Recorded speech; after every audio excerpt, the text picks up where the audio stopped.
Think Cars 2 is just a colorful spy story? You've been lied to.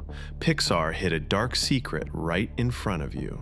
The villains of this movie, the guys you're supposed to hate, are actually the victims of a cold, rigged system. Let's look at the word lemon. In the car world, a lemon is a factory reject. It's a ride that breaks down no matter what you do. Now look at the 4 crime families in the movie: the Gremlins, Pacers, Hugos, and Trunkovs. Every single one is based on a real car famous for failing. The Gremlins act as the muscle.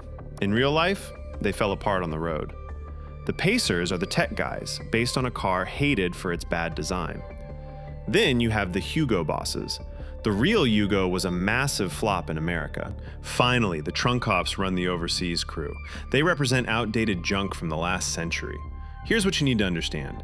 These defects are birth defects. It's factory damage they can't control. In the Cars universe, lemons are a direct metaphor for people with disabilities. They have to survive in a world built only for the healthy and the fast. Modern sports cars openly mock them. But it gets worse. The factories stopped making their spare parts a long time ago. In a world of metal and oil, cutting off spare parts is like denying someone basic health care. Society forces them to slowly waste away in the shadows. Think back to Otis from the first movie. He's a lemon too. And how does Mater treat him? Just as a steady paycheck for his tow truck business. At one point, Mater's carelessness heavily damages Otis, and the movie plays it off as a joke. It shows exactly how little this society cares about anyone who doesn't meet their high standards. The Lemons didn't team up just to get rich. They built this syndicate out of pure desperation. They wanted to force a society that locked them out to finally need them. It was a wild grab for respect after decades of abuse. We're about to see how far they went for that respect. We'll uncover the truth about alternative fuel. But if you want to see just how dark this universe gets, you have to watch my video on the Screaming Banshee, or check out the true story behind Frank. I promise, you won't look at this world the same way ever again. Just a quick warning. What we're talking about today is a theory. We're reading between the lines to find the hidden foundation of this world. So keep an open mind. Let's talk about the biggest lie in the World Grand Prix. Sir Miles Axelrod. He sold himself as an ex-oil baron who sold off his assets. He claimed he became an electric car to push clean fuel Alanol. Sounds noble, right? But Axelrod ran a massive scam. He secretly controlled the largest untapped oil reserves in the world. He used the races to publicly destroy any trust in alternative energy. To pull this off, the Lemons used an EMP weapon hidden inside a normal TV camera. It hit a specific frequency that reacted with Alanol. The result? Massive overheating. The engine would burst right on the track. Here's a crazy piece of history.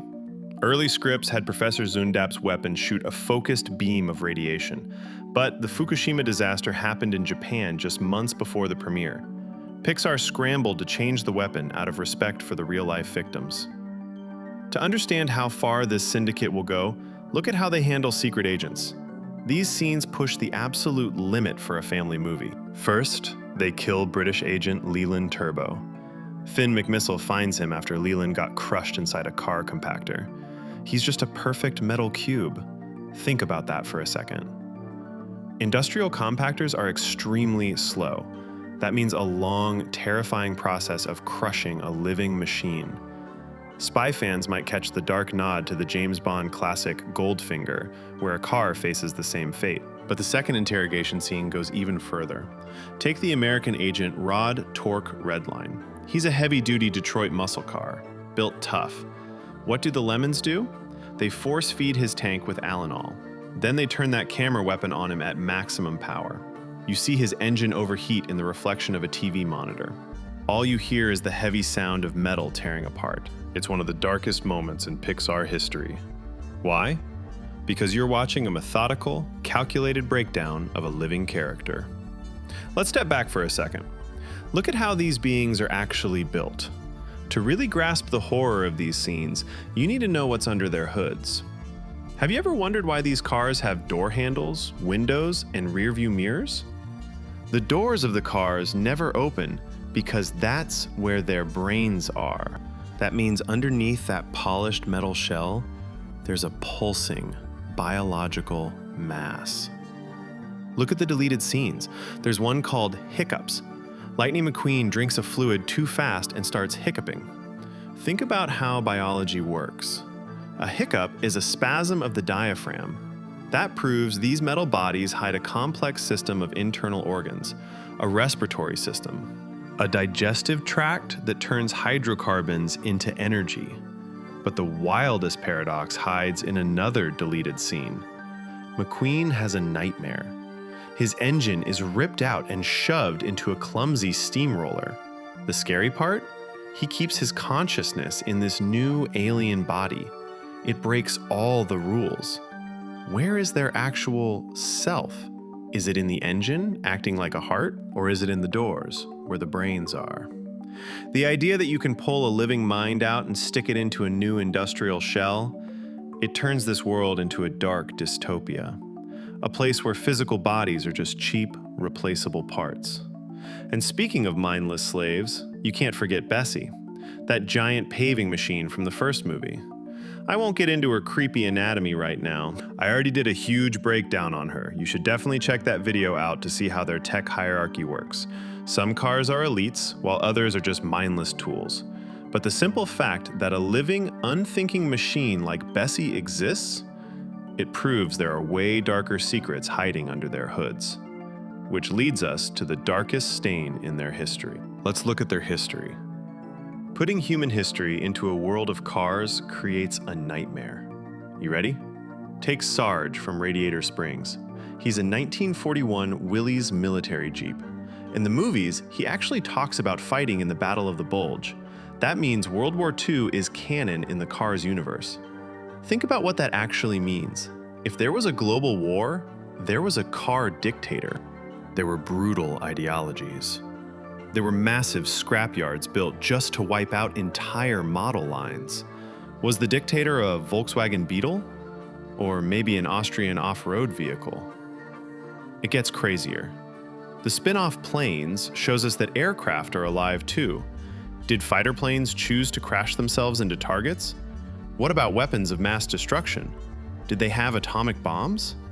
If they did, were the bombs alive? Did they know their only purpose was to fall from the sky and wipe out a whole city of cars? Let's move to the Cold War. Capitalism versus communism. Was there a car Marx, Lenin, or Stalin? Imagine a car gulag, a place where they forced unwanted cars to mine ore for new parts, working until their engines seized up from exhaustion. Then there's religion. Cars 2 shows us the Vatican. We see the Pope. His name is Pope Pinion IV. He leads the Catholic Church. If Catholicism exists, they have a whole religious history. That means 2,000 years ago, a car Jesus drove around on dusty roads. Maybe Jesus Chrysler. Here's where it gets wild. If there was a car Messiah, how did the car Roman Empire crucify him? Did they nail him to giant crossed exhaust pipes? Or did they just crush him under a heavy press while a crowd watched? Plus, the Pope rides inside the Pope-mobile. It's a clear, bulletproof box on wheels. But wait, it's a car, riding inside another car. The Pope sits inside the Pope-mobile. Is the Pope-mobile alive too? Is its only purpose in life to carry around another guy in a funny hat? Pixar just wanted to add some fun cultural jokes. Instead, they accidentally built one of the most messed up sci-fi worlds ever created. Think we're just making this up? Making it darker than it is? Let's look behind the scenes at Pixar. Let's see what this movie looked like in the early days. The concept art and deleted storyboards show a different story. The creators didn't want to make a kids' cartoon. They wanted a harsh industrial thriller. Miles Axelrod and Professor Zundap weren't the original villains. The main bad guy was a cold, ruthless Soviet limo named Zil. The Lemons storyline was called Operation Zill. He had the exact same goal, destroy alternative energy. But his methods? They were so extreme that the Disney board panicked. It was way too scary for kids. Want proof? Look at the deleted Prague scene. This wasn't just a sketch. It was fully storyboarded and partially animated. Then the studio bosses ordered it destroyed and cut from the movie. Picture this: a dark, closed junkyard on the edge of Prague. Syndicate agents trap a spy named Healy. He has nowhere to run. The Lemons force Healy onto a conveyor belt. It leads straight into a massive industrial shredder, a giant crusher for heavy metal scrap. The machines turn on. The belt slowly moves forward. Heavy metal teeth grab his back bumper. They shatter his glass and crush his frame. Right as Healy is being pulled in, the main villain drives out of the shadows. The Soviet limo, Zill. He rolls up to the edge. He looks down at the trapped agent. No emotion, cold as ice. He asks, "Where is Finn McMissile?" Healy knows he's done for. He yells his last words. "You'll never catch him. He'll stop you." Zill doesn't even blink. He just whispers, "We'll see." Then Zill turns around and fades into the dark. He leaves his lemon goons in total silence to watch the shredder finish the job. A slow, mechanical end right on screen. Think about the sheer psychological pressure of that scene. Disney thought it was too much, and they were right. Kids would have left the theater in tears. But for us, this deleted footage is 100% proof. The creators knew exactly what they were doing. They built this world as a heartless thriller, a place where living beings are just spare parts you can crush at any moment. And that makes us look at the final villain in a whole new way. Disney got scared of Zill and cut him out. But did the villain we got instead turn out to be a joke? Not at all. Pixar just hid the darkness right in front of us. Let's talk about the real puppet master, Sir Miles Axelrod. The whole movie, this guy plays the kind billionaire who cares about the planet. But if you look frame by frame, Pixar left clues everywhere. These details show that Axelrod is a terrifying sociopath. Let's start at the beginning. Remember the first action scene? Finn McMissile sneaks onto a massive oil rig. Look at the helipad. See those big yellow letters? M.A. That's Miles Axelrod. The rig pumping that oil belonged to him. He never sold his oil assets for the environment. He just hid them. Now look at his license plate. It reads Alt NRG, short for Alternative Energy. Knowing his true plan, that plate isn't a badge of honor. It's a middle finger to the entire world. He was driving around with the truth on his bumper, laughing in everyone's face. But the most genius moment happens in Tokyo. Remember the oil leak? Axelrod immediately blames Mater. Mater looks like an idiot. The whole room laughs at him. But if you slow the scene down and look into Axelrod's eyes, you see pure panic. Why was he so scared? Because real electric cars don't leak motor oil. They don't have any. That oil was his. His old engine couldn't take the pressure. He used Mater as a scapegoat in a split second just to save his cover. Now we get to the truth. Let's look under his hood. When the bomb is finally defused and the leader of the Lemons is exposed, we see what he's really hiding. There are no innovative batteries. There's no high-tech electric motor. Instead, there's an ancient, unreliable Rover V8 engine. It's even fitted with a Lucas electrical system known as the most unstable tech in the world. In the real car world, this engine is a disaster. It's a piece of junk that's always breaking or overheating. And that's exactly what was hiding inside Axelrod's expensive body. He was never a green energy genius. He was a 100% lemon who hated the world for his own technical flaws. He wanted every fast, perfect car to suffer just like he did his whole life. But wait, how is this even possible? How does a luxury SUV end up with a junk engine from the factory? The answer comes from a dark theory buried in fan forums: body snatching. According to his official bio, the real Sir Miles Axelrod went on a dangerous expedition to the jungles of South America. Some fans think it's the same jungle from the movie Up. The legend says he got lost for months, survived the wild, and realized the world needed to quit oil. A nice story for the news, right? Here's what likely happened. The real Sir Miles Axelrod never came back. He died in those jungles. The car that drove out and claimed to be him is an imposter. A brilliant, cunning lemon found Axelrod in the wild and did the unthinkable. He took his body panels. Think about how insane that is. In the Cars world, body panels are your face and your skin. This unknown lemon literally peeled the looks off an aristocrat and wore them like a suit. He stole his wealth, his status, and his title. It's the only thing that explains why a luxury SUV has the worst engine in history under its skin. On the outside, he was a lord, but inside beat the rusty, bitter heart of a lemon. This takes his crimes to a whole new level. Look at the end of the movie. The Queen of England knights Mater. This scene is a total mess. Mater is a rusty American tow truck. He has zero connection to the British Commonwealth. By every law in reality, a queen knighting him makes no sense. But in all this madness, don't forget who Axelrod was to the public. He was a British citizen with the title of Sir.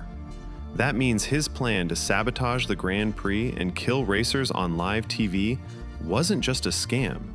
Legally, it was high treason. He betrayed the crown while hiding inside the stolen body of a British lord. And this is where we find the darkest, most adult thought in the movie. Axelrod betrayed the queen, that's true. But his worst crime was against his own brothers. He betrayed the lemons. Think about why they joined him. These broken cars were desperate. Elite, healthy cars mocked them, cut off their spare parts, and left them to rot on the side of the road. Then Axelrod appears from the shadows. He promises them power. He promises them the respect they've been denied for decades. The lemons thought they were fighting a class war. They thought this was a revolution for the outcasts. Take Professor Zundap. In real life, his car is a tiny technical failure. But in the movie, he's a genius scientist. He built a high-tech EMP weapon by himself. His brain could have changed the world. But because he was a lemon, society slammed every door in his face. He had no choice but to turn to crime. Axelrod took that pain.